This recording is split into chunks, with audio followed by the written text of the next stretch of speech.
So, hi, Satinder. So, thank you so much for joining us. We're really excited to have you here. And tell us something about yourself. You've been a pharmacist for so long. Tell us how you started this pharmacy journey. Well, it's I started. I just had arrived from India in late '77, and shortly after high school, a friend of mine who was also an Indian, but his brother was already a pharmacist, and I didn't know much about the career, and this friend of mine wanted to go to pharmacy school, so he asked me to.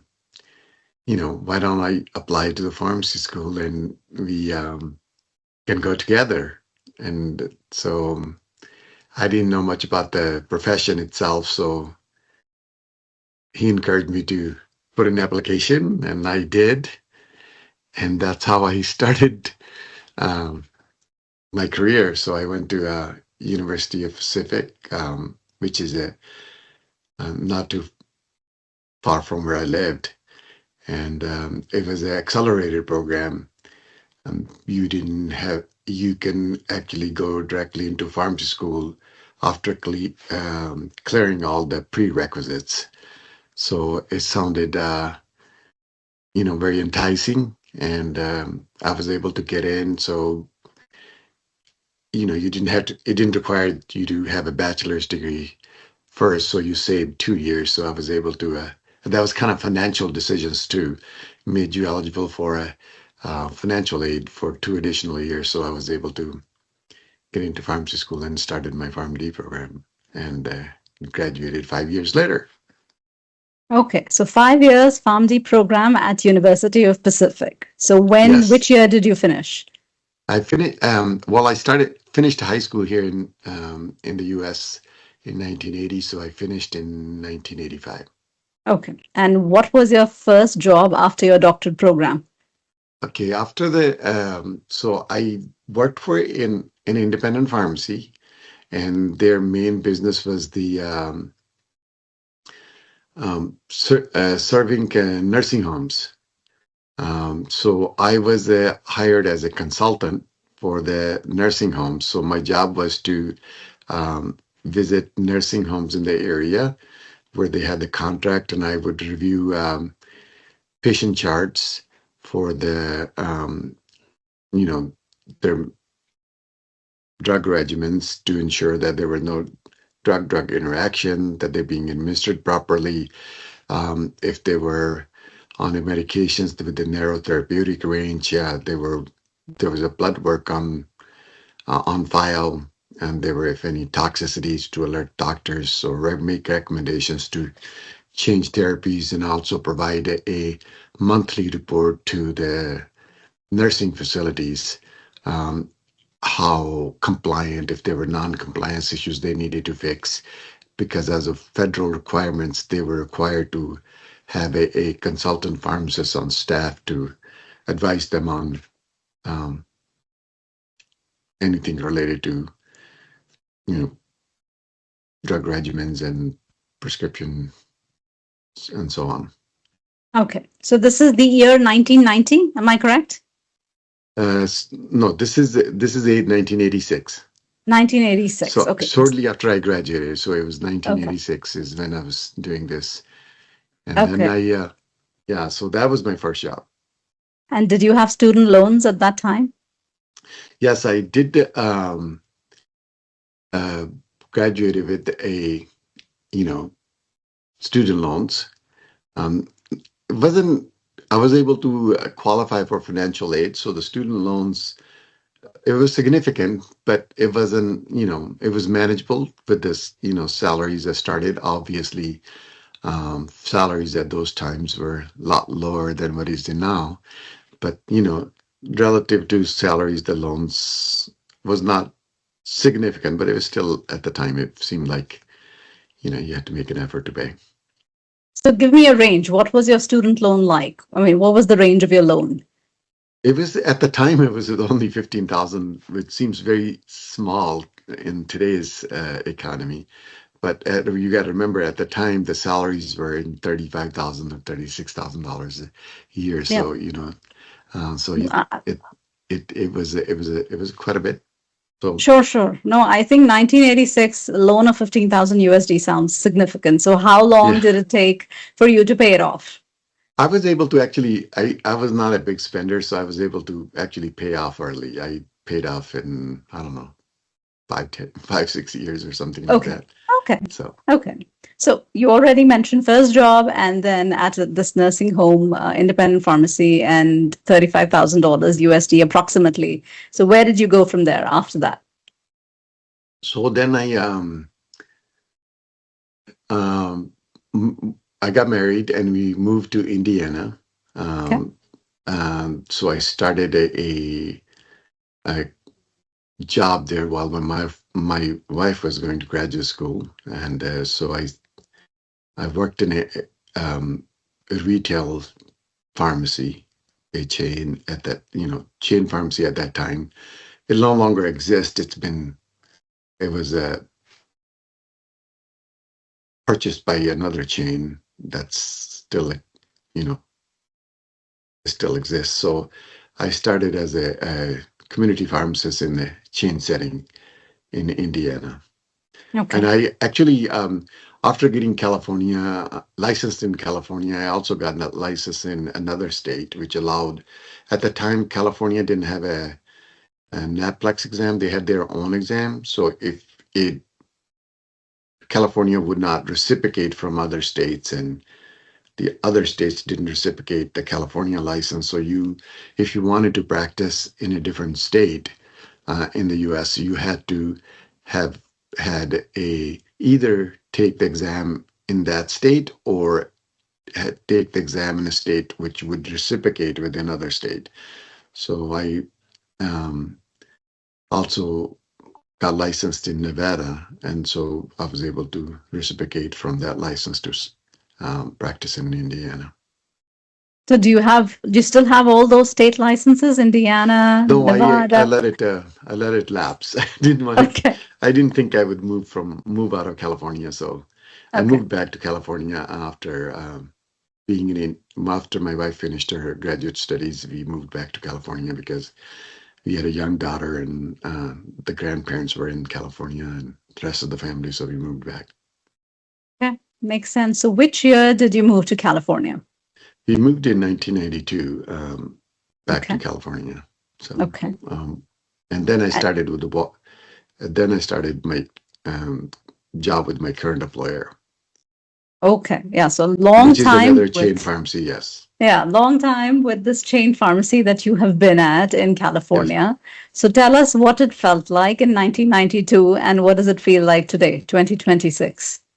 So I say that the community component of the being a pharmacist hasn't changed that much.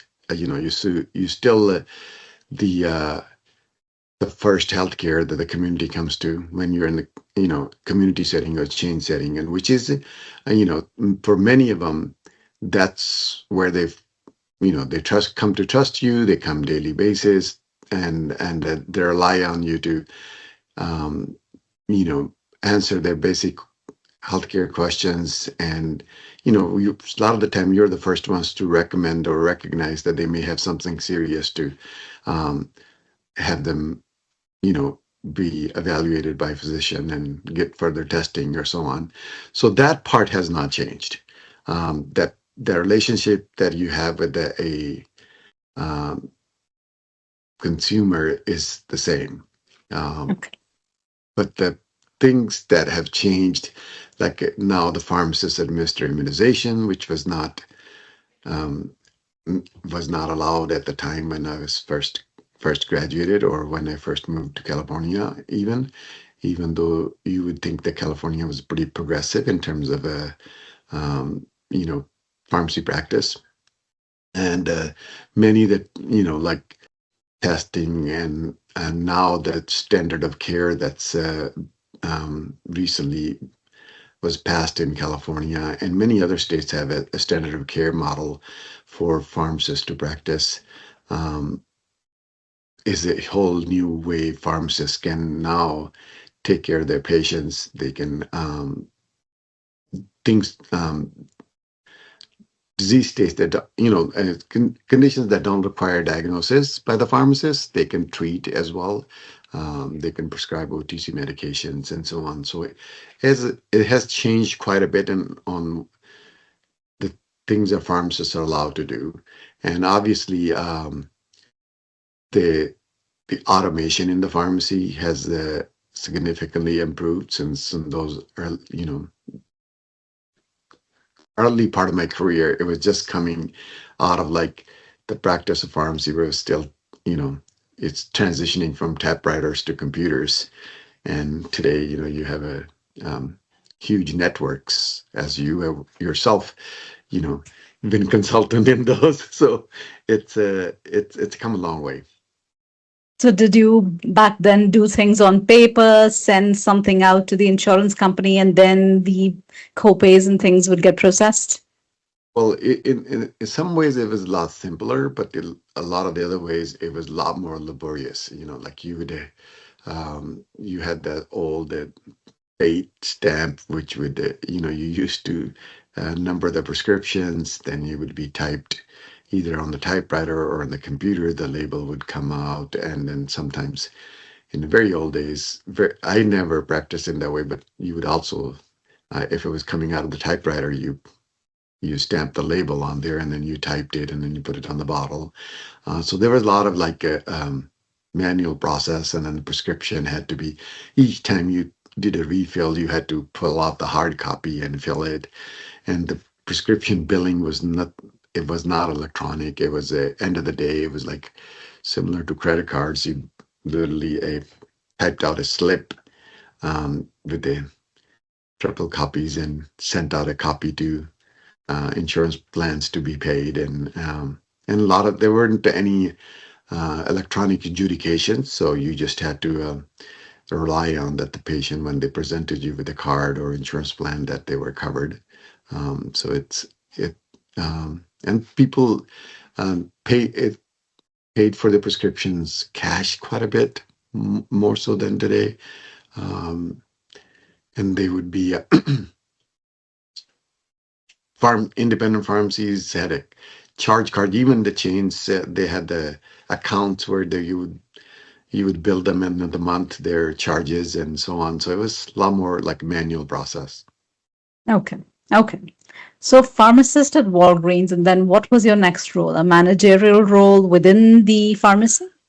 So in my with my current employer, I started out as a pharmacy manager, and so worked in various different volume stores, opened a lot of different new stores at the time the company was expanding.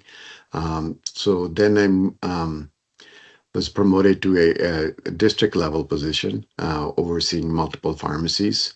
Um, but I was just overseeing the pharmacies, and then my role shifted to being in charge of both um, uh, district manager that would oversee the entire operations, the front end and the pharmacy.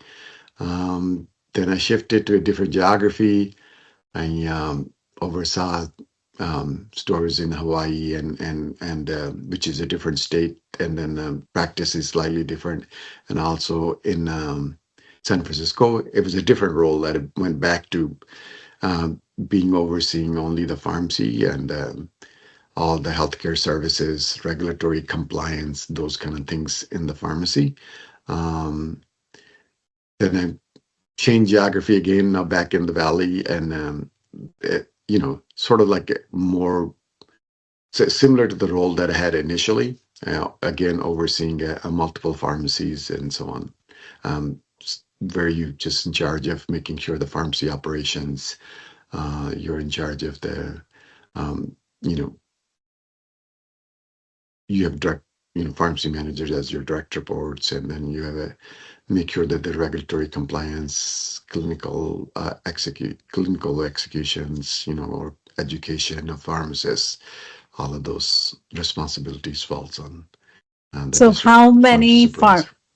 okay. So how many pharmacies fall under you currently?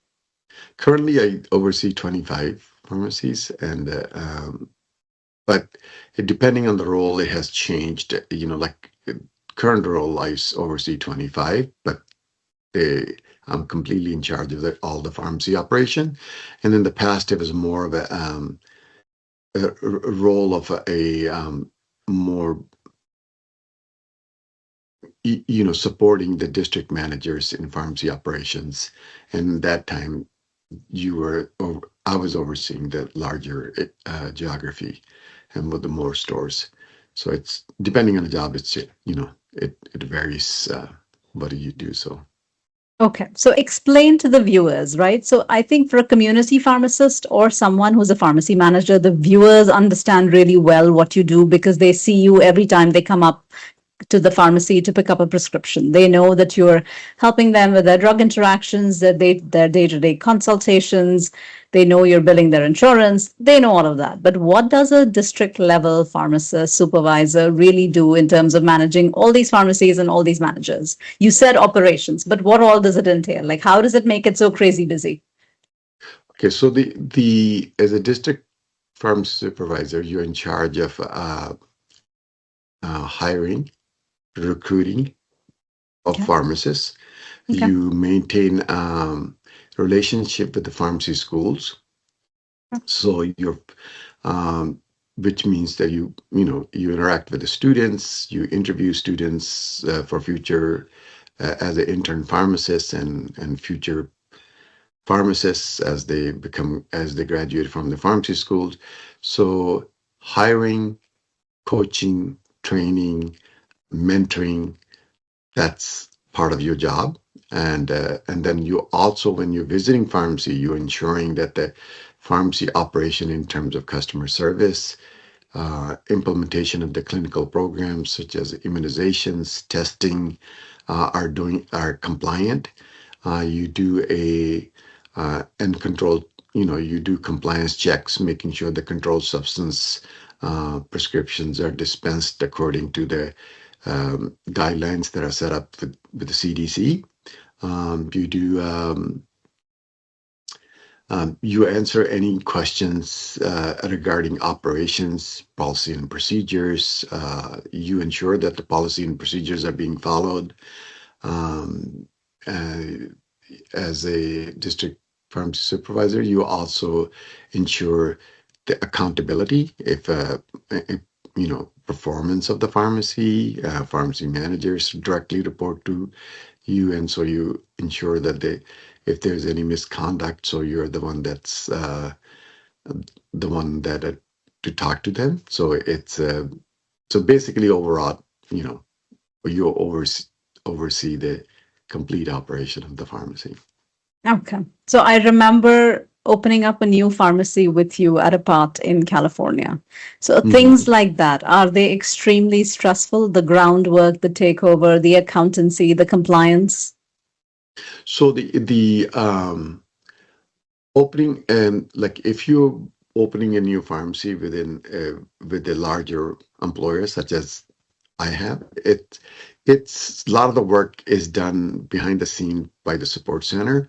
So and then you have basically um, like all the requirements of applying for license and all of those are coordinated to this. If you're opening it in your own pharmacy, then the requirements, everyone, all of those things are fall on you, which means that first of all, securing a building and then applying for a license with the board. They require very extensive background checks in terms of, your it, the board of pharmacy looks for uh, there's any conflict of interest or your criminal background. They do complete. You have responsibility of multiple operations, and so you have to be organized and not go the rabbit hole in one. Oversee all the different aspects of it. But as with any job, as you do it often enough, those things become easier because you become familiar with your day-to-day responsibility, and many of the things you have the answers instead of looking it up. You can answer it quickly, so you become more efficient. So yes, it's stressful, but I don't think if you really love it, you enjoy it. Stress is, I feel it's a relative, like how you see it. At times, yeah, it's stressful, and other times it's very enjoyable. I mean, part of the job that really I enjoy is mentoring um, pharmacists and seeing them progress through the careers, as Yes. yourself. That's Yes. the part that I really enjoy, seeing them blossom into, a lot of the pharmacists over the years that I've hired, they moved on and um, in different careers, and that's the fulfilling part. So any stress that comes with it sometimes gets balanced by seeing all the work that you put in, how it pays off. And the most importantly, being in a community pharmacy, like when I was a pharmacist, I was directly impacting the patient Hmm. care Hmm. and their outcomes. But now having it done at larger scale through other pharmacists and mentoring them to make sure that they, that component of the trust that the patient puts in is delivered when they come to one of the pharmacies that I oversee is also very fulfilling. Okay, so this is a real healthcare practitioner dealing with other healthcare practitioners and patients in the community. So I bet Mm. there's a lot of liability. Do you think about that often? Is this something that's on your mind? And do you counsel other pharmacists? So when when you're in day-to-day job, you don't often think about it that what I'm doing has a liability. And then of course there is a liability when you work in the liability. When you work for large employers, you're covered through the employer, um, which I am. So the other pharmacists that work for the company. When you have your own practice, you would have to get liability insurance. And yes, there is when there's you're a professional, sometimes, mistakes are made. And yes, you could be held accountable and liable. Um, Not by the courts, but also regulatory agencies such as boards can impact your license. And some of them could be very serious. So yeah, of course, any um, mistakes are made, and yes, you could be held accountable and liable. Um, Not by the courts, but also regulatory agencies such as boards can impact your license. The and some of them could be very serious. So yeah, of course, any professional practicing, doesn't matter you're a pharmacist or dentist or doctor in this country, um, that liability is always in back of your mind. So, somewhere in between, you mentioned that you volunteered quite intensely with Hurricane Katrina. So, tell us what is it like when you go there in a disaster zone or a recovery zone? What is that like? So that like that is that's like in a way it's very fulfilling. So I was in Katrina, also was in Hawaii during the fires in Maui when just a few years ago. So those are the times you're more like in sense where people have been displaced, they lost their loved ones, and they're in shelters and so on, but they all need medication. So both occasions, one the in when I was in Katrina, I was actually in more frontline, even though I was in supervisory position, but their own pharmacists were dealing with their disasters themselves, so they needed um, somebody actually working in the pharmacy. So I was there just to help out as a frontline pharmacist, and seeing number of people that coming through the pharmacy and be able to get their medications that they lost or they had to abandon was very fulfilling. And seeing all the devastation, of course, touch you, but you have this task on hand. And very similarly, when I was in Hawaii, I was more of like in a coordination role, for the company, help kind of partnering with other stakeholders in the area to set up a um, you know pickup sites or coordinating with the healthcare other doctors and so on to so the patients can get prescriptions where when they couldn't drive they were in the shelters. So just coordinating those efforts and also the payment, how they're going to be paid, because many of them no longer have a job or the insurance plans. So all of those things need to be completed. So of course it feels very fulfilling. You work long hours, you're exhausted, but at the end of the day, you know that you're making a difference. Um, and yeah, sometimes you feel overwhelmed, and they have other healthcare professionals that you can talk to because it's you're seeing all that um, loss at human level is you can't avoid it being overwhelmed. So yeah, it Okay. was I would say fulfilling and also very touching and exhausting all at the same time. So you still have to follow everything, like all the prescription laws, everything, all the clinical details. And if they don't have insurance and you're not able to bill, you still have to find a way. So there's like when there's emergencies, there's whole set of regulations sometimes get um, suspended because of emergency rules. So you are as job you're helping coordinate that part too, like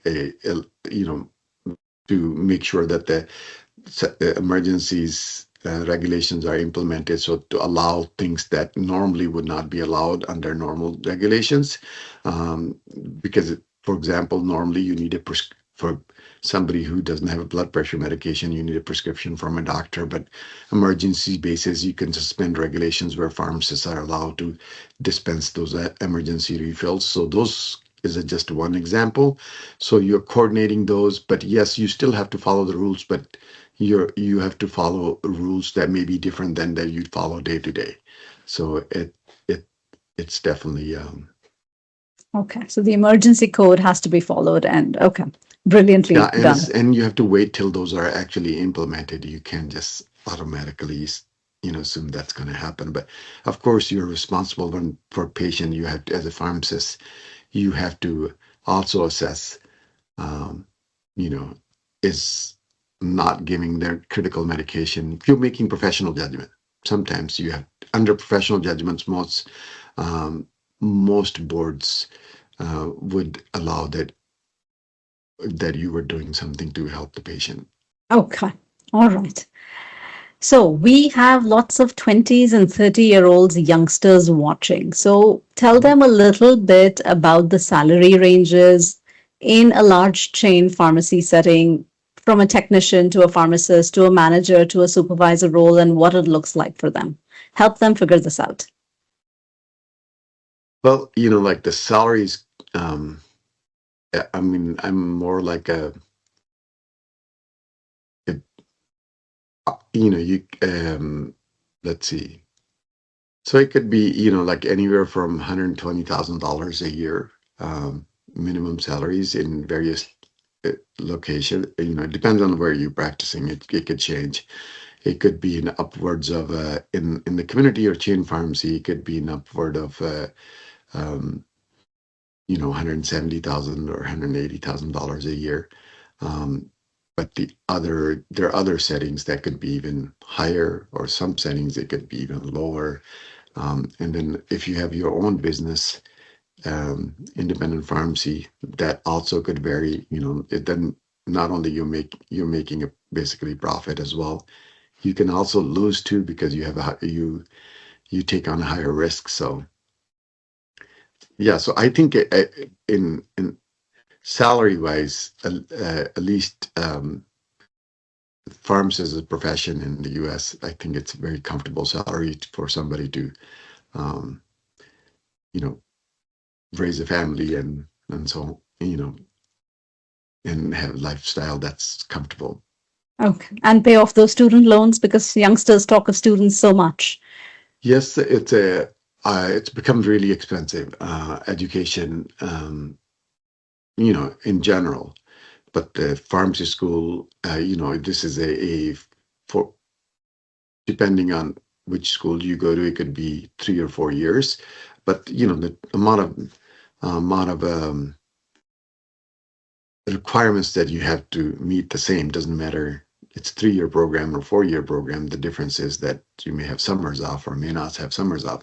So the your question about the salary, the tuition, it's very expensive. Schools, you can come out of it loans in upward of $200,000, $300,000, depending on how, if you have any help from the family or not. So it could be very expensive coming out of school with a huge loan. And a lot of the times you already have a loan from your undergraduate studies. So, coming out of that kind of loan, it becomes difficult initially to be able to pay the loan and also pay mortgage. Sure. Sure. No, well said. I think that it's wise to live frugally the first few years after you graduate. And then I Yes, think things ease out a bit after that. That's yes, what I have. and I would say that initially, you got to be strategic about that. Sometimes, when you have a high loan, you obviously, if you're looking for a job in a high cost of living area, it may be more challenging than if you move out where the salaries might even be higher, but the cost of living is a lot lower. And so you can do more savings and you more often have more opportunity to work additional hours and you can pay off the loan a little bit easier. But the general trend is obviously all of us would like to live closer to our families, than a lot of the families are sometimes in high cost of living areas. Everybody wants to live in Bay Area or Southern California and Orange County or something. Then cost of living obviously in those locations is really high. Okay. Well said. And you So may need a parental support maybe. I think you always need parental support, not just financially, but raising Yeah, kids and all those yeah, things. I think mental support. you're absolutely right. Okay. So all these years in pharmacy, so many years in a larger chain, do you recommend this profession to anybody who's thinking about it now? I do not have, I 100%, I totally believe that we need pharmacists and we need uh, as a pharmacist make a huge impact on healthcare in general. And I think it's a very fulfilling profession. And I strongly, I love the profession and I encourage people to explore pharmacist profession. So tell me one of your best days, whether it was inside a pharmacy with a student, with a training, mentoree pharmacist. Tell me one of your best stories that you have that you still think it made your day. It was without revealing too much health information. I was a pharmacy supervisor, and I was visiting a store that I had started at, and I opened it, and I was had just finished the visit, and I was standing in front of the store, and this mother came running and gave me a huge hug, and she goes, "Do you recognize me?" And I obviously hadn't recognized. It's been 10 years or something. So she reminded me of a time when she was desperate, and I was able to counsel and guide her and help deliver her medication to her house on multiple times, and what a positive outcome she had from that care. And she was so thrilled, and she had tears in eyes, and that summed it up for me, like why I was in that profession. And all the stress that you described earlier, it just melts away. So I felt like I made a difference. And there are others, many stories like that, which make you pause and reflect. And just example of one story that comes to mind when you ask me on the spot. Lovely. So at this stage in your life, 40 years of working, do you still want to be full-time or do you plan on going part-time at any point? Well, I always, when you get to my age, retirement is, it's not forever for, job. So all of those things that you mentioned, uh, come to mind, but, I struggle with those and I haven't really quite made up my mind if I would be just full stop when one day just decide I'm retiring, or it would be a gradual. I still have to have not made any decision yet. Okay. All right. Great answer. I think that sort of sums it up in terms of love for the Yeah, I mean, I'm profession not and being this. evasive. It's just where I am, so it's No, it's no, I mean, yeah, totally. I understand that. Okay. So we're pretty much towards the end, Satinder. What's the one thing that I should have asked you and I didn't ask you? And anything you want to mention to the audience? well, the only other thing is that I also have taken on I was you know, I applied, and obviously I was appointed to the board of pharmacy in California, so I'm also a board member, and that's another a job. It's a regular, helps form regulations and basically, um, shaping the um, in terms of regulatory perspective, shaping the practice of pharmacy is another side job, I would say I do. I was lucky enough to be appointed by the governor, so that's the only thing I want to add. That I'm Okay. very, That's very, amazing. it's very fulfilling. How often do you go for those meetings? But it's usually we have a committee meetings. Usually once a quarter, and a full meeting are also usually once 2-day meetings. That's once a quarter. Then we have a lot of in between tasks that come up in terms of reviewing any disciplinary actions and those kind of things as a board member. Do you write exam questions? No, that's a separate committee. I don't. Okay. So that's a whole different committee that does that. But I'm not. I'm on the overall the board member. Yes. Okay. Satinder, I feel blessed we could do this. So thank you so much for joining us. I really, really appreciate it. No problem. Thank you for having me, and I appreciate you.